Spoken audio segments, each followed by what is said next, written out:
Welcome to USA Global TV and Radio, where our mission is to provide education, entertainment, hope, and inspiration. USA Global TV and Radio connects you with experts and audiences all around the world every single day to help you succeed in business and to live a richer life.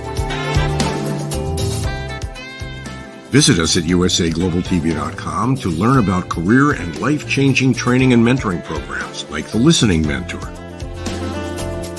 Subscribe to our newsletter to stay informed about our special programs and offers. Discover how you can become a guest on one of our shows or a host or producer of a USA Global TV and Radio show of your very own. That's USA Global TV and Radio, where the doctor is always in.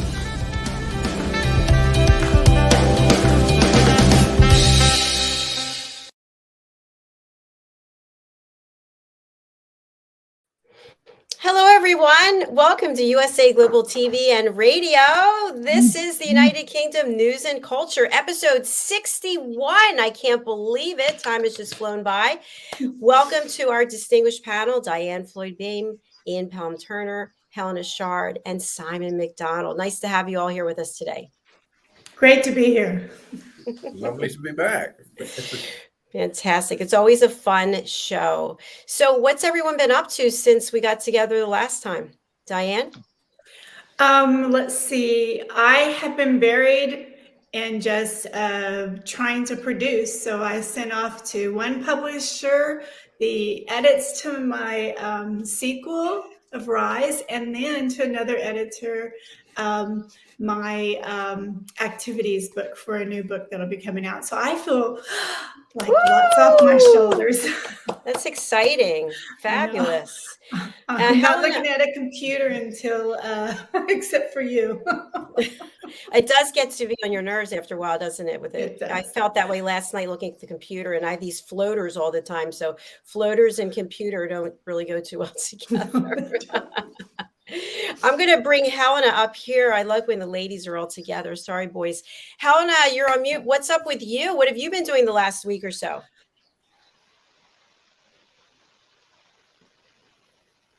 There yeah. Hi. So I've been working. I've been doing lots of helping, in fact. I've been helping a friend move.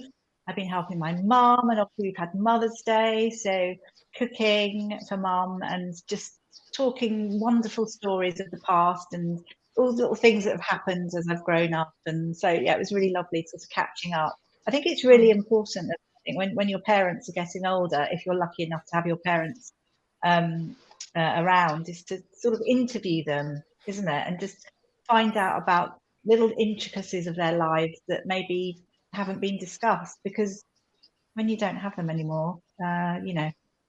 So that's a lot of things I've been thinking about. And I'm very excited to say the weather is slightly changing here, which is lovely. So it's feeling a little bit more springy, although a bit damp. So I am. Wait, Helena. Sorry, can't help but laugh. We just got the doom and gloom report from Ian. So are you two in the same approximate location?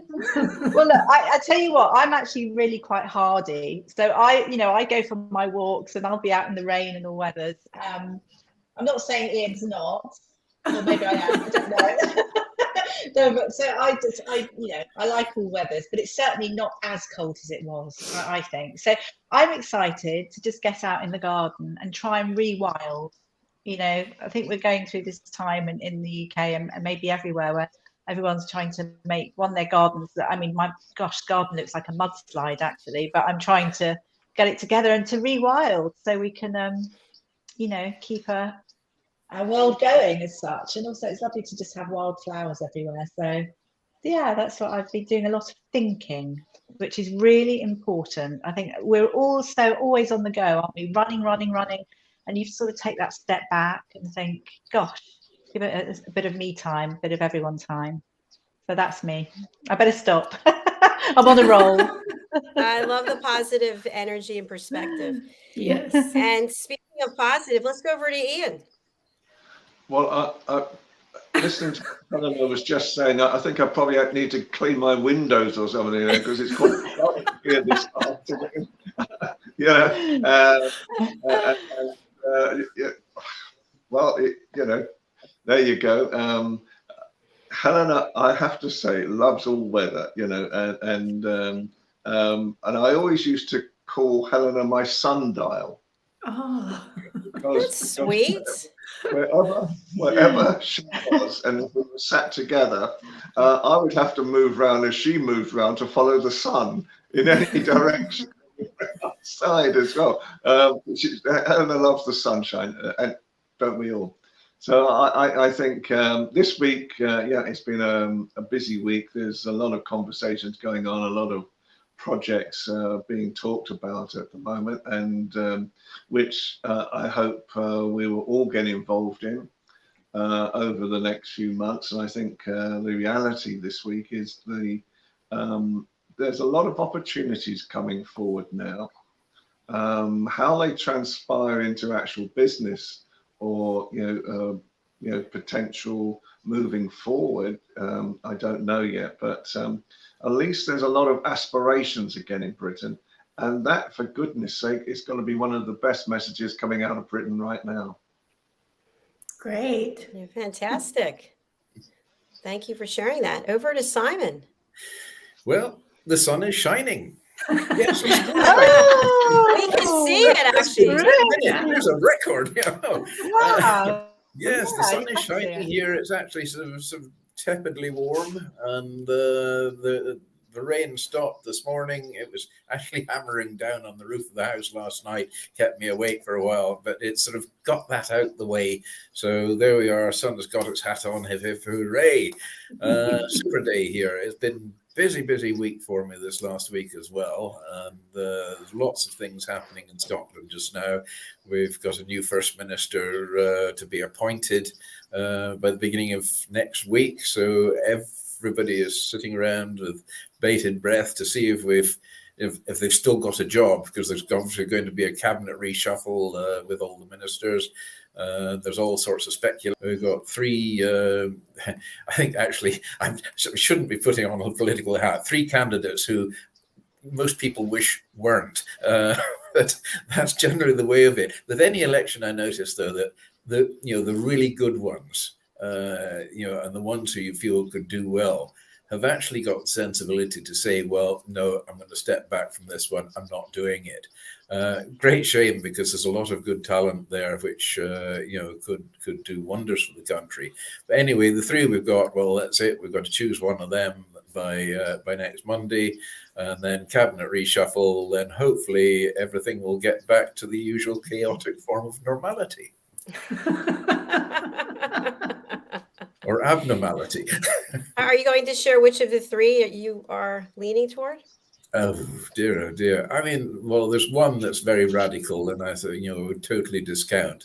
There's another one who is a current health minister, and he was in one of these homes where we've got a lot of Ukrainian refugees, and he looked around and was quite surprised. He said, "But it's all women here. Where are your men?" I thought, I thought, oh boy. Well, needless to say, that made the headlines, and so I think his voting dropped a little bit from there. We've got the third one is actually, she's from the West Coast. Seems to be at the moment just about the front runner.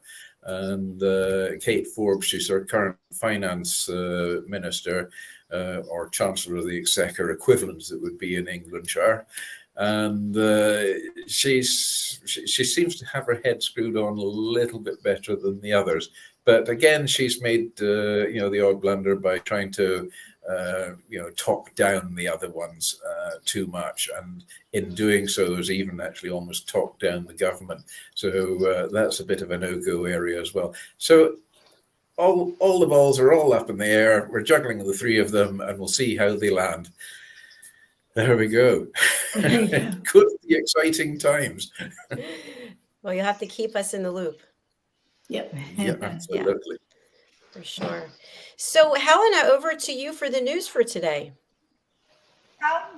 Well, I think we're probably sharing the news, but I mean, at the moment, we're just waiting to hear what's going to happen to Boris Johnson. So I thought I'd just start that because that's happening at the moment. We've got the Privileges Committee, I think they're known as, which is MPs, and Boris Johnson. It's live on TV. He's being grilled. You know, did he know that he was breaking the law during COVID? You know, this is the well, I think we all really know, don't we? But it's whether he knew he lied, or whether he didn't know, or whether it was reckless lying. At the moment, it's a really serious matter, and he's saying that he was advised that he wasn't breaking the rules by his advisors. But hey, you know, advice is advice, isn't it? We all know what's good advice and what's bad advice. So we're just, but you know, it's very important. It's actually very, very serious part of the matter, really, of Parliament, because you know you cannot break the law. That's it. And then it takes you sort of to corruption and things like that. So we're waiting to hear. I mean, Boris is a man of many words. He's already given this, I think, 52, well, I don't know, a huge, great big dossier in his defence. But, you know, it's £200,000 so far of the taxpayers' money for this hearing. So it's complete bonkers, but it's quite big here. And obviously big for him because he could lose his parliamentary seat, and that could be him in politics. I don't know. I very much doubt it, is my feeling, but let's see what happens. I think maybe Ian will have something to say about it. And something that I think is really good, and we did speak about it just slightly, is it's the Big Help Out, which is part of the coronation that's coming up, King Charles III's coronation, on the final day. But you can actually download now an app. So it's the Big Help app, which has launched for the coronation. And I think the good thing about it, you'll be able to go on and see lots of organisations that will need help, where people can volunteer. And I think it's something that will be a legacy of the coronation. So obviously it's not meant just for one day, but hopefully people will continue to volunteer for years and years and years, which I think is fabulous. And also to talk about, I don't know whether anyone felt it or anyone celebrated, but International Day of Happiness, which was the other day. And lots of my friends, actually, they really, we were talking about how huge it is, etc. It's something that was brought about by the United Nations. It's been with us, I think, for 10 years or more.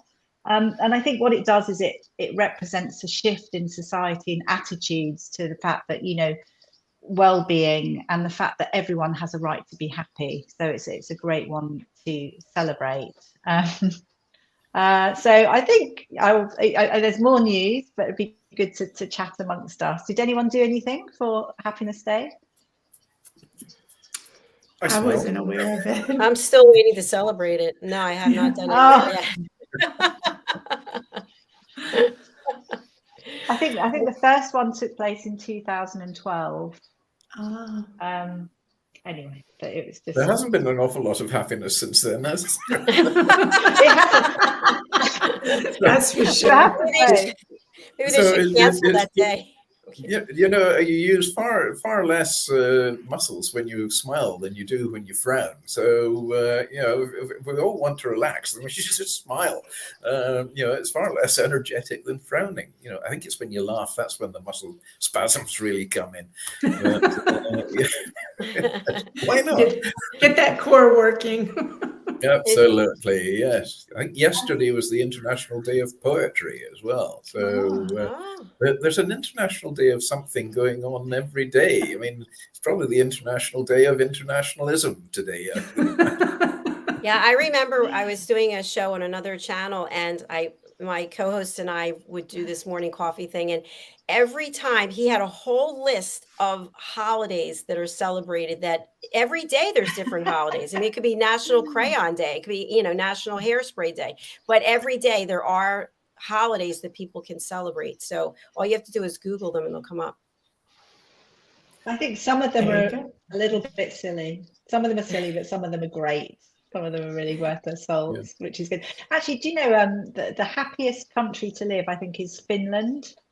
And it's been voted every year, I think, for 6 years, just because as a country, everyone really looks after each other. There's no corruption, you know, there's complete, you know, reference politics, etc. It's transparent. and everyone respects each other. Wouldn't it be great if the whole world was like that? Alas, Yes, it would. Absolutely. corruption's everywhere. It would be a very interesting place indeed. Yeah. Also, there's something else that I found quite funny, which I didn't know, but the Tower of London, which is beautiful. I don't know if everyone's been to the Tower of London. It's where all the royal jewels are held, etc. But it's obviously it's been around for about 1,000 years, and it's been a host for so many different things. So it's actually been a torture chamber, it's been the Royal Mint, it's been a zoo, home to the royal heads of state, and one of the things to do with the coronation, and it's always been tradition, is that King Charles, they were talking about, is he actually going to go and stay there at the Tower of London prior to the coronation? Because it was tradition basically to then travel from the Tower of London, off to the coronation at Westminster Abbey. But he's not going to do that, which is not surprising. I don't know if you've been there. It's actually beautiful. There's a huge amount that takes place there. And from a tourist destination, is a fabulous place to go and see. And I think as from last year, they also had the London Super Bloom, which is the natural landscape now, which is in the moat area, which used to years and years ago be full of water.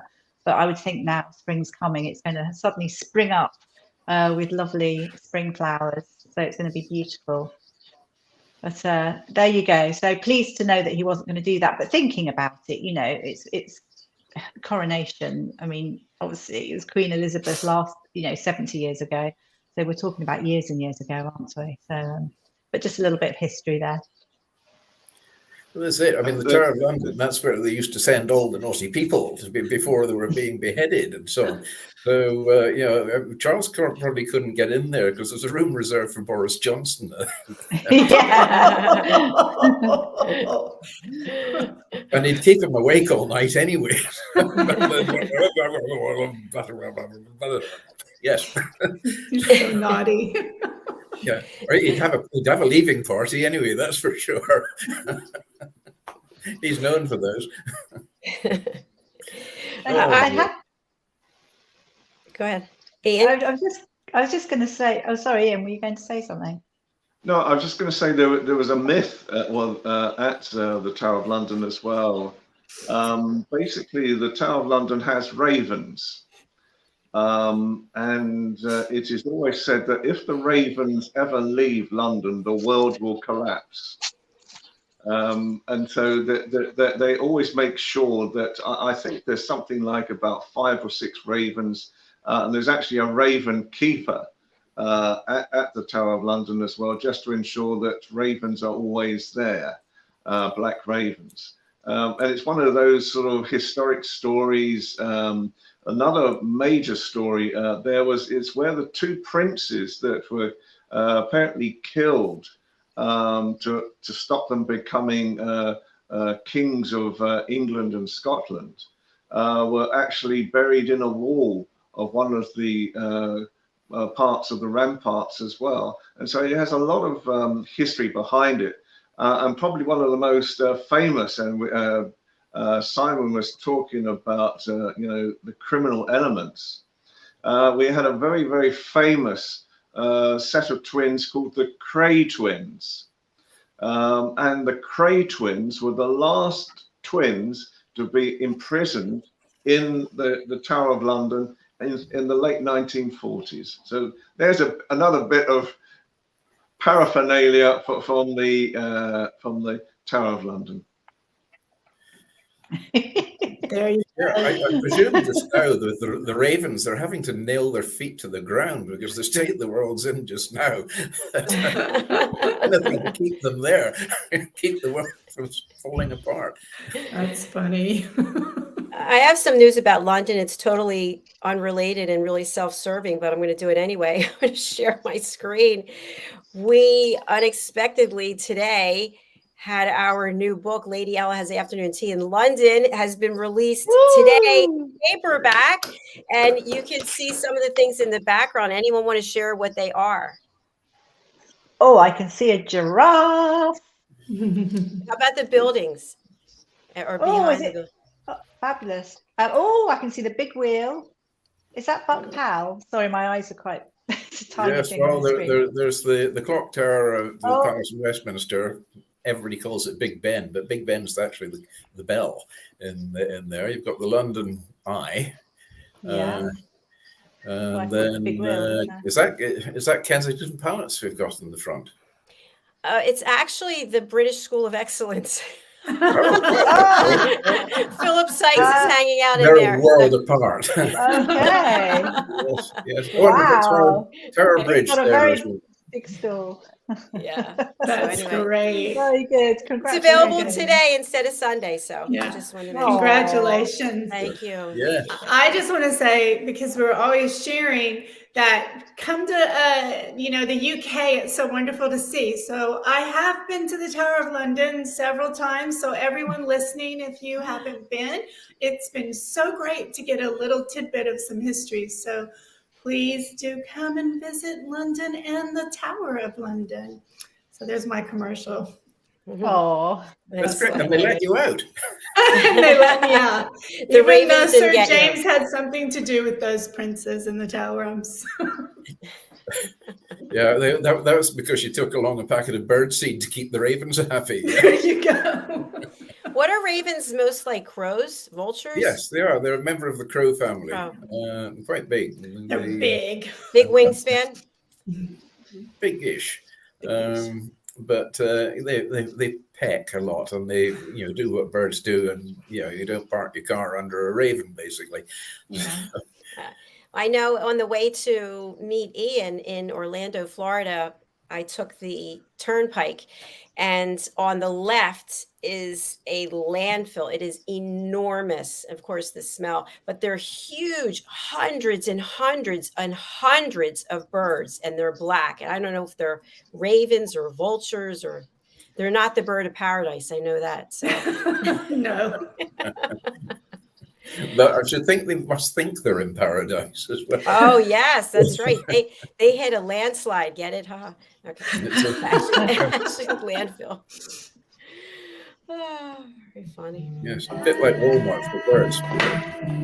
Whee! Wow! Yay! Having a Yay, time. Diane. Also, just because we're on a tourism vein, I was just thinking. So I was reading up on tourism in London. Obviously, we're always wanting to promote it, and we want lots of visitors. Please come and see us. And the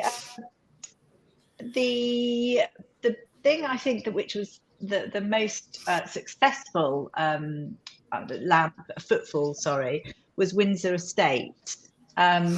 Which I think the Crown Estate in Windsor, which attracted, this is last year, millions and millions of visitors. But for us here in London, it's the Natural History Museum, which is the most successful site of like an indoor site to visit. And that's last year. And I think this year has come tops as well, which I completely understand. And I was actually having a look on the site today, and they have like a news section which gives so much information. I found it fascinating if anyone was going to look on there, because it tells, I mean, obviously you've got wonderful things there like, T-Rex and massive full-size structures of, I don't know, the whale, although I think the whale is taken away now. There's so much to see, but I was reading how beavers, bees and bats are now among the sort of species which are set to be it's sort of part of the rewilding scheme, and they're letting, I think it's in West London, they're putting 2 beavers. This is to sort of help with the ecosystem. Just information that I wouldn't have known, but it was, I think, really exciting. It's a lovely place to visit, a really lovely place, especially to take children. I know when my nieces and nephews came over from Sweden a few years ago. We had a lovely day out at the National History Museum. So well worth the visit, everybody.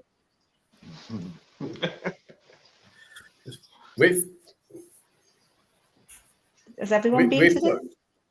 Have you been to the History Museum? Yes, I've been to several museums. I think the reality is London is full of discoveries, all the time. And I often say that this year, every single year, I make the same commitment. This year, I'm going to discover London. And every year things happen, and I'm outside the country or I'm doing other things as well. But I mean, it's 32 boroughs, 32 really villages, but large villages as well in London. And they all have their own uniqueness to them as well. They all have their own communities, their own values, their own music sometimes. And it is the most fascinating place. And I used to do a walk from on the south side of the Thames from the Houses of Parliament all the way up to the Tower Bridge. There was this pathway that it goes on for about 3 or 4 miles, and it meanders through old parts of London that is really, Dickens would have seen it in the late 19th century. It hasn't changed in that period of time at all. And so, you know, you can actually wander through London, and I think Helena's quite right as well. You can probably discover something new about London every day. Yeah, London is an amazing, exciting place. It really is. It's you know, and you're right. Every day there is something different, something new going on there. You know, I love going to London, especially because I know I'm coming back. But it is quite a big and a daunting place at first. You know, for people who go there for the first time, it's you know, it really does take your breath away. But architecturally, it's quite an extraordinary place, and it's like Edinburgh as well. I mean, Edinburgh, you've got the new town and the old town. Well, they give a concept and our way of thinking in Scotland that the new town was built in the Georgian era, and that's about as new as it gets. But the old town is absolutely incredible, and you know, the old town is almost built in several tiers because they've got all sorts of passageways and walkways and so on, which date back hundreds of years, and there are many city tours that specialize in taking you through this sort of labyrinth of tunnels that go under the area called the Royal Mile. The Royal Mile stretches from Holyrood Palace all the way up to Edinburgh Castle and is just a shade over a mile long. It's a steep hill to go up. It's you know, exciting coming down there in the snow and the ice. But you know, the architecture in many of our cities is really, really quite extraordinary. Were some of those towers, sorry, not tunnels, I meant, were they designed so that if the king needed to escape, he would go through a tunnel and could end up in another location? Well, in Edinburgh, you know, so was a king. But no, this was just normal living. These passageways, there were, you know, people lived down there. It was quite bizarre. They lived there.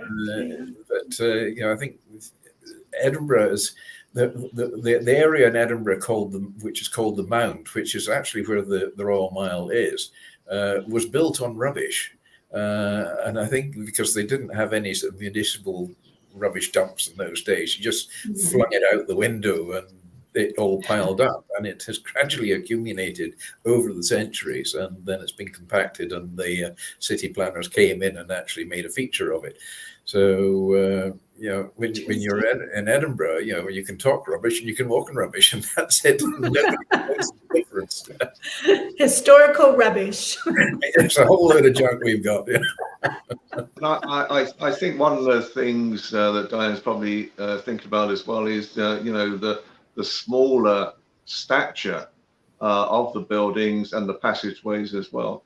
And let's not forget, I think British people were smaller actually in stature, physical stature, and it's only over the, you know, in the past probably 200 years that, you know, people of height have you know, sort of become more in Britain as well.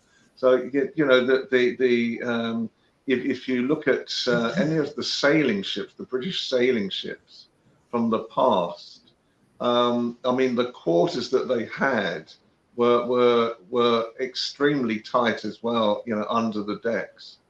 But it was okay because they weren't tall themselves as well at the same time. And I think, you know, as health has increased, and things like food supplements, fats, and so forth have increased, then we've become actually sort of going that way, and probably going out that way as well at the same time. I think I think we sort of have grown to like our calories and our carbohydrates and our proteins sometimes a bit too much. And the odd bit of smoked salmon as well, Ian. The reality is that so yeah, I mean, things can change, dramatically, and whilst all this is going on, I'm just keeping a weather eye on what's happening to Boris Johnson today, because Boris Johnson is now up before a committee examining whether or not, as Helena was saying, whether or not he will eventually could lose his position as an MP because of what's been happening. And he made a very salient point at the start, because basically people forget that Downing Street, number 10, the whole street on the right-hand side is all linked together. It's an enclave of many, many offices. And I think there's something like about 2,000 people actually work within that sort of system as well. And what he was saying at the moment, because it's been sort of thrown to him that why didn't people, create very safe methods of, working during that period. And to be perfectly honest, what he was saying is that a lot of these officials were working 18 hours a day, and that it would have been impossible, in some of the more narrow passageways, to actually have kept this sort of 6 feet apart type of focus as well. And so, I think at the moment it's going to be, they've just passed the Northern Ireland bill as well. So there's two major political stories today. One is the Northern Ireland deal, which won't happen now, although it's been passed by the Parliament, purely because the DUP, the one of the major parties in Northern Ireland, has refused to sort of work with the Sinn Féin. And so the Northern Ireland Parliament will not reconvene at the moment. And so we've got that as one story where the opposition party, the Labour Party, have had to actually sort of stay with the Conservative Party on this to pass the bill through. But the interesting thing that came up was that 3 former leaders or prime ministers, 2 prime ministers, 1 former leader of the Conservative Party, voted against the government on this bill as well, because they don't think that this latest bill that Rishi Sunak has created to try and create peace and efficiency in Northern Ireland will work. So it's gone through, but it will be now interesting to see what happens next, because so from a political, it's a very hot political day today, where even Boris Johnson had to stop this investigation 15 minutes into the investigation to go and vote against the Northern Ireland bill, and then they all came back again. So it is making great political television today. Wow. Yeah, so we're back to square one again, basically, and so on. I mean, that's, as I said last week, if Plan A doesn't work, just remember there's another 25 letters in the alphabet to go through. So, I mean, how much are we down to now? Is it N, O, or P, something like that? We're getting down the list. I think we've got another couple of hours, haven't we, of it as well, with Boris and the Privileges Committee. Yeah, So it's 2, 3, 4, 5, 6 p.m. I think it ends, doesn't it, in UK time? Well, if he finishes on that, then they can go back to being a game show host, and he excelled in doing that. Lovely. It was great doing his hosting on Have I Got News for You? So he did a far better job of that than he did of running the country. But anyway, it's as I was trying to say just now. It's 4 hours that Helena's right, that Boris is going to be subject to today. And he's put up a, listening to it before the show started, he's put up a pretty strong defense already, because, I take on board, it was such a difficult time. It was such a strange time, I think, for all of us.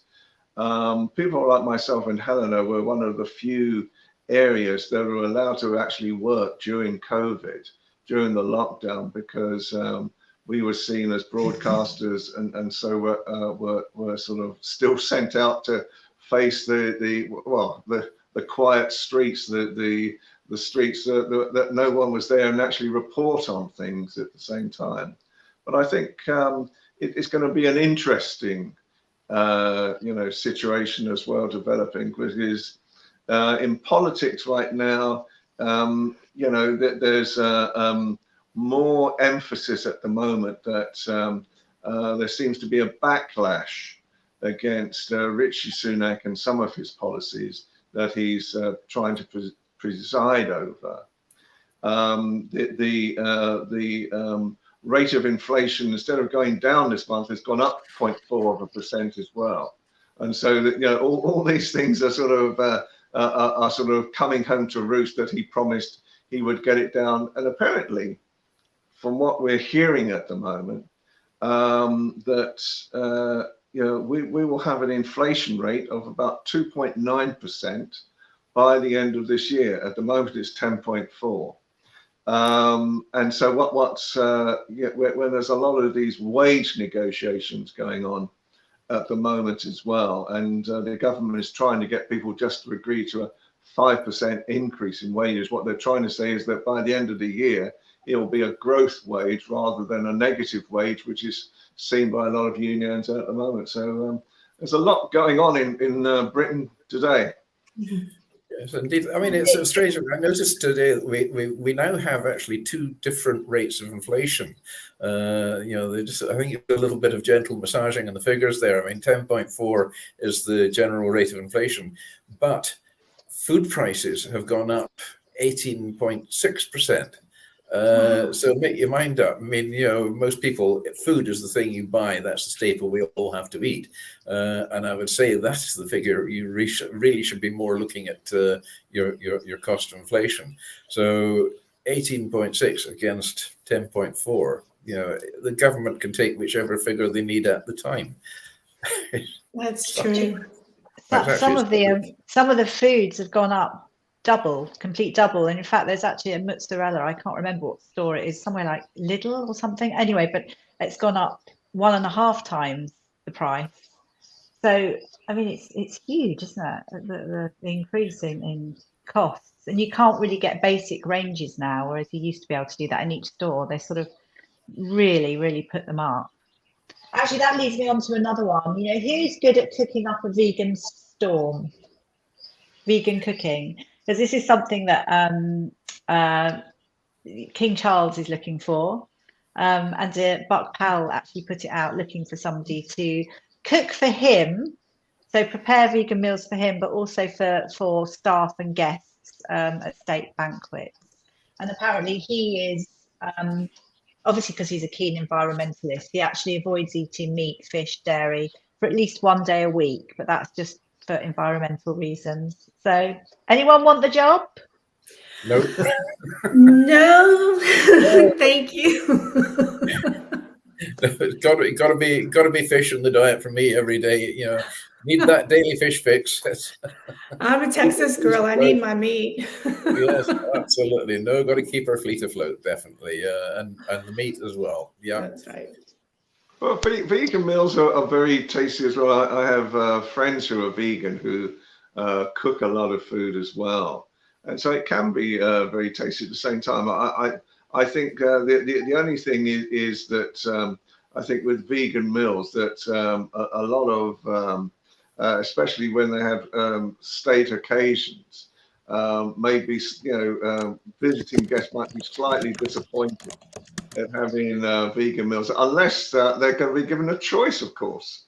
And that would be a new sort of thing to look at, is whether presidents or royalty from different countries are going to be given an a la carte of, would you like this or would you like that? That could throw the whole of a state banquet into disarray if the servers get it the wrong way around. But I wonder as well, talking about that type of thing with Helena, is as we know, it takes when there's a state banquet in Buckingham Palace, it takes 1 week to actually put the whole banquet together. And when the Queen used to reign, she would, part of her strict eye was to make sure that everything, every knife, every fork, every spoon, every glass was in line all the way down this huge amount of table space to make sure that everything was correct. And she could see anything that was slightly out of line as well and make a comment on it. So she really used to take these state banquet occasions very seriously. What she would have thought about doing a vegan meal, I don't know, but Helena might have an idea on that as well. Helena? I was just about to say, everybody, make sure you download the Big Help Out app. That's what I was about to say, because it's being launched for the coronation, and so much good can come of it. Not only just good for organisations, but feel good for all the people that are actually giving their time. I was speaking to a friend, and she was saying her son had started doing something like that, and he completely changed as a person. He came back from doing good. He had lots of conversation. He was chatty, far more personable, and it's something that we all will gain from. So yes, download the Big Help app, please. Helena, I'm so glad you brought that up, because I wanted to go back to that before we close out the show. So how can people find that app? Do they just do a Google search? Yeah, I think you can do a Google search for it. I haven't got the actual direct link, but it's been launched for the coronation, so it must be easy to find. I haven't done it. I've got to download it myself. It'd be really interesting to see. That would be fun to do. And Ian, I wanted to thank you for explaining to all the rest of us who didn't realize how large Downing Street is, and that everyone works there. We just have this picture of in our minds from the movies, and this is where they live, right? It's an amazing place. In the first floor of number 11, which is supposedly the Chancellor's building, is a theatre, and I had to work one time with the Royal Ballet, who were doing a performance for the Chancellor at that time, or his wife, to fundraise for the Royal Ballet that particular night. And so it's a series of buildings, and of course it goes under the ground as well, into other buildings, and so it's like this really enclave of different buildings, and trying to, as I say, I take the point that during COVID, these people were working 18 hours a day. Whether they should have been drinking together and that against the rules is one thing, but the amount of pressure cooker pressure that was within that complex to try and get things right, and to try and give Britain the best opportunity to come out of that, it is immense. So although I think Boris Johnson in some ways could inflate issues to his benefit, let's put it that way, I think there is a reality with something like this as well, and that is this investigation going to sort of give us any real value other than castigating a prime minister who tried to do his best? I don't think everything he did was correct, but at the same time, we got through a period that I think was our wartime. Thanks for sharing that. Simon. Thank you. Simon, I was thinking maybe you could be the chef, just cook all those wonderful meals and leave the salmon out. What do you think? Oh, I couldn't leave the salmon out. Yeah, I definitely couldn't leave the salmon out. Sorry. It was just a thought. I was trying to help the king out. Before we close out the show, you know how we like to find out what each person has a thought for the day or some advice or inspiration. Helena, what do you have? Oh, get out into your gardens if you're lucky enough to have one, or just, even outside, and just plant some seeds, rewild, and just get yourself out there and enjoy the outside. And obviously, don't forget to download the Big Help app. There you go. Which is the main Beautiful. thing. I agree with you. Ian. Well, I think my message of the day is I better clean my windows, because I'd like to see what Helena can see out of her window. If the sun is shining, it is, and we're only, I don't know, about 5 miles apart. But mind you, the sun always shines on Helena. I should know this by now. So I accept it, and well, I might even pop down and see you later. There you go. Yay. Simon, what words of wisdom do you have? Well, my words of wisdom for the day are actually for you to ponder over for the rest of the week. Just please always remember that you are unique, just like everybody else. I love that. And thinking about what all we've talked about today, there's so many things, but I thought I actually looked something up today to make people laugh. And now we know there was the happiness day. So I love to eat, and I know I need to get out there and exercise, but I found this saying and I love it. And I think I'm going to go ahead and have a hamburger today, because it said, finally, my fat is gone. Now I have spring rolls. I hope that made all of y'all laugh.